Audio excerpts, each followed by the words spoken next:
اصل میں کفر جو ہے بنیادی طور پر کسے کہتے ہیں؟ کسی چیز کو چھپا دینا، ڈھانپ دینا. اس لیے کفار کا لفظ آیا ہے کاشتکاروں کے لیے، اس لیے کہ وہ بیج کو زمین میں چھپاتا ہے، وہاں سے پھر وہ ابھرتا ہے. تو یہ اصل میں شکر کا بالمقابل ہے. آپ کے ساتھ کسی نے کوئی نیکی کی، اگر آپ کی شخصیت جو ہے مسخ نہیں ہو گئی ہے، پرورٹڈ نیچر نہیں ہے، تو اس کے لیے خاص قسم کا جذبہ تشکر جسے ہم کہتے ہیں وہ قلب کی گہرائیوں سے ابھرتا ہے.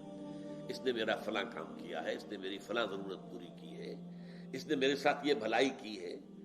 یہ جذبہ قلب سے ابھر کر زبان پر آتا ہے. شکر، آپ کا شکریہ، آپ کی بڑی مہربانی، آپ نے میری یہ تکلیف رفع کی ہے.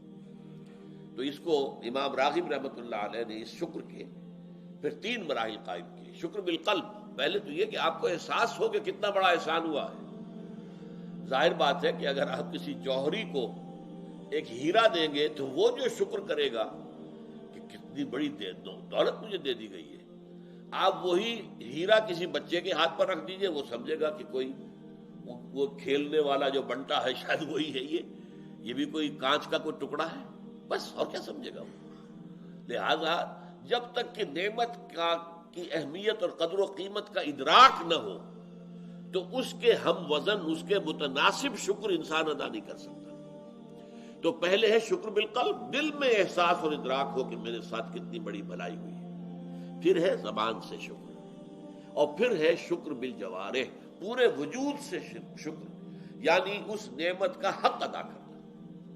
جیسے یہ اللہ کی کتاب ہے، بہت بڑی نعمت ہے، اس کی عظمت کا احساس ہو قلب میں، پھر زبان سے شکر ادا کیا جائے. اللہ نے خود سکھا دیا ہمیں، سورہ کہف کی پہلی آیت، الحمدللہ الذی انزل علی عبدہ الکتاب ولم یجعل لہ عوجا. پھر اس کا حق ادا کیا جائے، اس پر یقین ہو، اس کو پڑھے، اس کو سمجھے، اس پر عمل کرے، اس کو دنیا تک پھیلائے.